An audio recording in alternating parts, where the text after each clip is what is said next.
Hi, I'm Laure Dorchak, President of the Wixom Historical Society.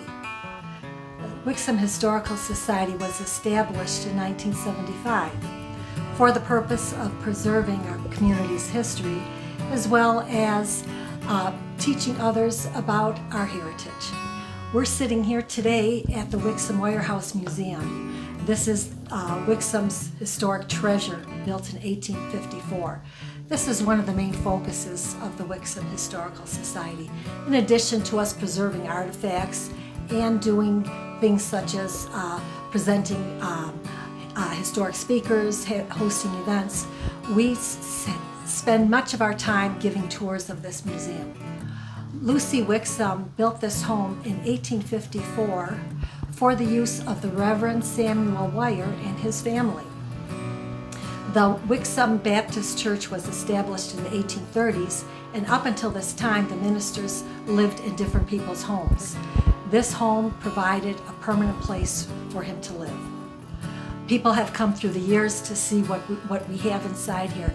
We have many artifacts from the 1850s all the way till 1973, when the last resident left here. This is now a state historic site and is a gem within the community. So, perfect segue into the community. What's unique, what's special, why you like it? What I like about Wixom is that we constantly are reinventing ourselves, and it's always something related to transportation. Since I'm involved in history, I'm going to take you back in time a little bit.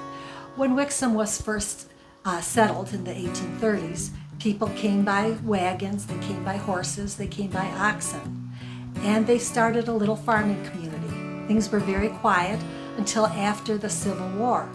When the soldiers were returning, things were changing in this world. People were more interested in industries, in manufacturing.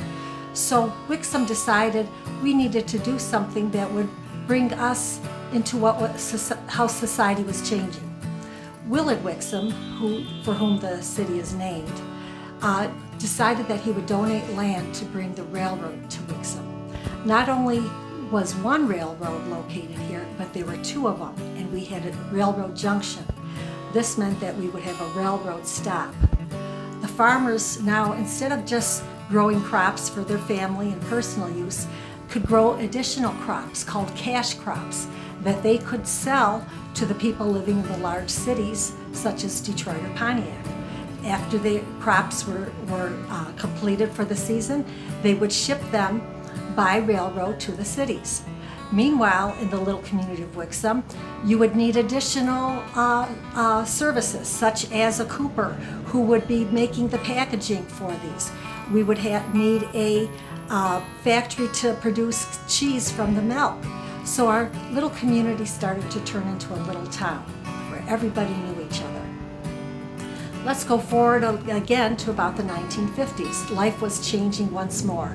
The railroad wasn't quite so popular for transportation anymore. People were more interested in cars and trucks. When Ford was looking for a new spot for his latest factory, Wixom was considered. Why? Well, one, we had the railroad where products could be shipped to and from the factory. We had a lot of land from the farms. And thirdly, Eisenhower had just started the interstate system of expressways. One was located nearby, I-96. When Wixom was selected for the factory, automatically we got not one, but two interchange exits, leading to more transportation to and from our community. This led to people moving into our community for the good jobs. Now they built apartments, they built condos, they built single-family homes. There was something for everyone. Parks started to spring up in the community. It was a very nice place to live. Then fast forward to the 2000s. Well, they didn't need the Ford plant anymore, and once again, Wixom would need to reinvent itself. So they decided to have other forms of commercial properties, other industries, other manufacturing to continue those good jobs, but they added something additional. People were interested in leisure activities, and there was a new program called the Rails to Trails program. This program converted old railroad tracks into walking paths so that communities could be linked. And guess what? Wixom had an additional railroad track, one of them that Willard Wixom had brought to the community. It was paved over, connected to the rails to trails, and this gave us a way to be connected to other nearby areas. The city decided to do more. They added sidewalks from each neighborhood into the downtown area. New restaurants came to Wixom. We had a great library. There was a fountain. There was entertainment in the downtown during the summer. Something for everybody. So Wixom became quite a destination, and we are still that way today, still keeping our small town charm, but having the latest amenities that people enjoy. What is your vision for the future of Wixom? My hope for the future for Wixom is to keep a little bit of what we have. I'd like to keep the historic nature of it, where we remember our past and how we came to be who we are.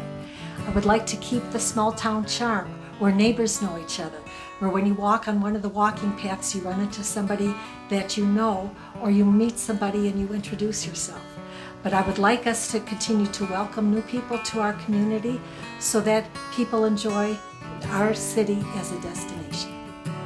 Each time you mentioned, from railroad to cars and from cars and rails to trails, it seems like the people of Wixom, the leaders of Wixom, instead of trying to fight things, have embraced those changes and found the best in them. Okay. Yes, the city of Wixom and the people who live here have always embraced change. We look for ways that would make people enjoy where they live. If we see that something is something new and exciting, why not try it? Why would we want to resist that? I have hope for the future that as new ideas come along, we'll bring that along too. Young people, old people, we all seem to enjoy working together to make this a nice place to live.